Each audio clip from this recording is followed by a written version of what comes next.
Welcome to Library Choice YouTube channel. In today's class we're going to learn how to make this beautiful puffy ruffle sleeve that we see here. It has this beautiful opening at the center fold, as you can see, and it has these beautiful ruffles that we see here, and it also has a flare on the lower part. It's a very beautiful tutorial and it's beginner friendly. So this is what it looks like on the back, this is the side view, and this is what it looks like on the front side. So if this is something you like to learn, kindly stay tuned till the end of this tutorial. Thank you. Okay, so to make this, I have my basic sleeve ready. The length of this sleeve is around is just a little above below the elbow. Okay, so my full sleeve length is around 22-23, and then I'm working with 20 inches, so it's going to be around here, just a little above the wrist. Okay, so I have it here, and then here is my elbow point. Okay, so here's my elbow point. Here is where the full length of the sleeve is. So I'm sure there are several methods you can use in achieving this particular sleeve, but I'm going to be teaching us this particular method that I feel will be easy for everybody to understand. Okay, so this is my basic sleeve and I have mentioned the measurement.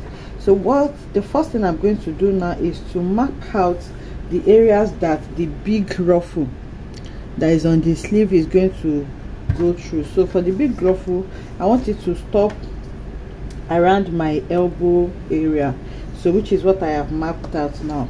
So what I'm going to do first is to measure where the inner one. If you notice on the thumbnail, there is an opening at the center fold of the sleeve. Okay, so what I'm going to do now is to map out that opening that is at the center fold. So from the head of the sleeve, I'm going to mark around 5 inches. Okay, downwards like this. So now from my elbow, I'm going to create, like, you can get the midpoint of this. So this is around 7 inches, so the midpoints are going to be around 3.5 inches, and then on that midpoint you can come out by 1 inch. This is just for the sake of having measurements to it. So now after marking out this 1 inch, I'm going to connect like this. Okay, all the way to the 5 inches that I am working with. I hope you can see this well. Okay, so now this is going to be the opening. So this is totally up to you, and it's dependent on how open you want that place to be. Remember the 1 inch that I measured here, by the time I open it out, it's going to be 2 inches. So if that is too wide for you, you can reduce it, and if you want it more open to show more skin, you can increase it as well. So this is the opening that we're going to have. And then for the other parts of the ruffle, it doesn't go all the way to the underarm, so it just stops a little before the underarm. So from my underarm area, I have my seam allowance here, which is around 1 inch. So from there, I'm just going to go by around 1.5 inches, and then I'm going to mark it. So the ruffle is just going to be from here all the way to the end of the sleeve. This part of the underarm is not going to be added. So now from where this stops, I'm going to connect it to where my opening stop on my elbow point. So again, I'm using my free hand. You can also use a curve. So now using my chalk, I hope this chalk is visible, I'm just going to connect up to that point. Okay, so you can see how it is. So everything that I've done on this side, I'm just going to fold this. I can see it clearly. I'm just going to trace it as well on the other side, so that I can have something uniform. Okay, so I have done that, and by the time I open it out, you can see what I have. So this is going to be the space for my opening. You can see it is 2 inches wide. Like I said, if it is too wide for you, you can reduce or increase it. And then this is the outer space that I'm working with. So it's going to go through this place. It's not going to get up to the underarm exactly, just a little above, and you can adjust it anyhow you want accordingly. So now to make my ruffles, I'm going to be working with a doll face fabric. You can also work with this net fabric as well, and then you laminate the fabric with your doll face satin or whatever it is that you want to work with.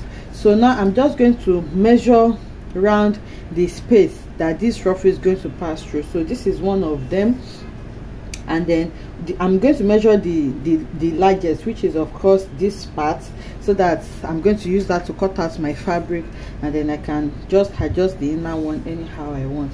So now to measure this, remember this ruffle is going to go from here all the way, and then it's going to go pass through the end of the sleeve as well, and then come back like this. So that's the space that I'm going to measure with my tape. I'm just going to measure all the way like this, and then back to where it all starts from. So I have about 34 inches there. So depending on how big you want this to be, you can multiply this by 2 or 2.5 or 3. I'm just going to multiply this by around 2 inches, and that is going to give me about 60 inches. So the fabric I'm working with has a length of 60 inches, so that is what I am going to work with. So I have a fabric of length 60 inches, and then the width that I'm working with here is around 9 inches. Okay, you can work with 10 inches depending on how voluminous you want it to be. So this 9 inches is actually on fold. By the time you open it up, that's going to be around 18 inches. So I'm working with half yard of fabric for this. That's 60 inches by 18 inches. You can decide to add lining to this as well. So if you are fixing lining, it means you're going to cut 2 of this, but again, I'm not going to be fixing lining to mine. So I have 18 inches by 60 inches. That's half yard of a doll face fabric. And the next thing you're going to do now is to put this fabric on fold again, and then you're going to shape it. So I thought my camera was recording. I already did my shaping, but I'm going to explain what I did so you can see what I have on this folded point. After folding it, it's like folding it to 4. Your first folding is like this. On the 18 inches, you fold it to have 9 inches, and then after folding on the 18 inches side, I'm going to be folding on the 60 inches side like this, so that I can have 30 inches just like I have it here. So on this folded points, you leave your 9 inches as it is, but on this lower point, depending on how tapered you want it to be, I just measured around 4.5 inches. So that's like dividing the 9 inches into 2 for me. I measured 4.5 inches. If you want, you can just take it to like 1 inch on the tip like this, so that you can just leave the allowance to sew it to your sleeve, and then you shape it like this. But for me, I'm leaving this 4.5 inches. By the time I'm done sewing it, I'm just going to try to gather this and hold it down. So it's totally up to you. So now after measuring the 4.5 inches, you can see that I just connect it back to the 9 inches that I have. So that's why you have this shape. So now to get this volume, this voluminous shape that we have, there are several things you can do. For me, I have added my interfacing to this. This is just a regular gum stay.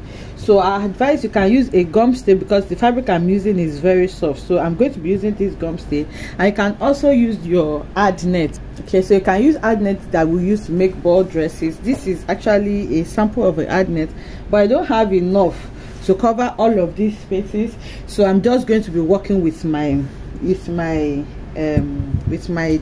soft gum stay. You can also use maybe something really hard, so that by the time you bring it out, everything will be puffy and voluminous. So this is what I'm going to be using. So if you want to use a hard stay, like a hard net like this, you will cut it in this shape. You can cut it in excess, and then you just split a little bit around this side, so that it will even give it more volume for you. So now that I have this, what I'm going to do now is to go ahead and gather all these 2 edges. So these 2 edges that we have, one is going to be for the outer space that we measured, okay, one of this edge, and then the other end is going to be for the inner space. So now the one for the outer space, I'm going to gather it to the measurements that I took for the outer space, and then for the one for the inner space, I'm going to go ahead and just measure the area that I have for this inner space, and then gather that to that as well. So I have about 20 inches for the inner space, and then around 34 inches thereabouts for the outer space. But when I'm gathering it, I'll make sure that I have more gathers on the spaces where I have these lines. Okay, on the edge of the sleeve, that's almost at the center, I'm just going to gather it very scantily, but on this part I'll concentrate more of my gatherings. By the time I do these gatherings, we will see what I'm talking about. So I'll go ahead and make these gathers now.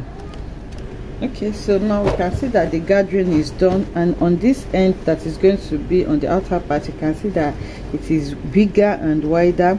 So like I measured around 33 inches for that, so I made sure to gather this to the 33 inches that I measured, you can see. And then for the other side, I think it's about 20 inches, so I also gathered this to the 20 inches as well. Okay, so this is what I have. So now the next thing now is to sew it to the sleeve. So to sew it, I'll go and sew the outer one first, which is this. So I'm just going to place it like this and then sew it all around. So you can see, you place it like this and sew all around like this before we sew the inner part. Okay, so now we can see that I have gone ahead to sew it inwards. So you can see the outer part is sewn, and then it's sewn in a way that it is neatly concealed. So you can see that all the rough edges are inwards. You can also decide to weave these edges before you start doing your pleats. So I just sew it round, but on the head of the sleeve, because I'm still going to sew this inside the sleeve area, you can see that I just made this one external so I can weave it together with the actual sleeve. So this is what I have now. So the next thing now is to go ahead and sew the smaller inner part. So to sew this, what I'm going to do now is to just fold in this rough edge. So you can weave this as well so that you can sew it externally, or you just decide to line it like I explained. But in my case, I'm just going to fold this in and then place it on the mark. I can still see the markings that I created, so I'm going to fold in the seam allowance of the big one just like this, and then I'm going to place this on top of it, folding in my allowance, and then I'm going to sew following this blue marking that I have here. So I'm going to sew it all around like this. So I'll go ahead and sew that as well. Okay, so I have sewn it down, as you can see. So while I was sewing it, I noticed that my gap was a little wide, so I reduced this from the 2 inches to about 1.5 inches, so because that's what I want. But yours can be either wider or smaller. So on this part, I'm just going to take them together now, and then I'll just find a way to tack it down. So this is what I was explaining. If you don't want this yours to be this wide, I just want it to be this wide because I feel it will still give it some form of puffiness. So if you don't want yours to be this wide, you can just measure the 1 inch or half an inch you need to sew it down, and then you just connect it at the point of shaping, just like we did. So this is what we have now. So now the next thing now is to add the flare that we have here. So for the flare, you just measure the space that you need for your flare, and then you use that measurement to get a radius to cut either a 360-degree flare, and if you want it really flu, you can cut a 720-degree flare. So I have a tutorial on that already on the channel, so I'm just going to fix my flare on this part. Okay, so I have sewn this flare to it. As you can see, please make sure that you weave the edges, do a very nice job, and you can see the way I sew it. So the outer part is going to be facing like this, and then I just placed it around 2 inches from my elbow point where I placed this, and then you can see that I have tacked this place down as well. So now this is what it's going to look like by the time you are done. You just need to bring out your ruffles like this. So but before then, I'm going to go ahead and close the underarm by just tucking all of this in, and then I'm going to close it together and then sew it using my seam allowance. Okay, so I have sewn it, as you can see. Now I'm going to bring everything out.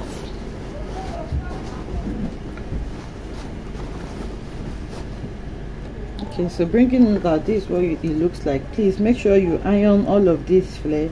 I don't have like right now, that's why I'm just working with it like this. Make sure you iron it as flat as possible, and I also put a gum stay in it. So I just sew the gum stay together with it, so that by the time I iron it, it's going to help it stay well.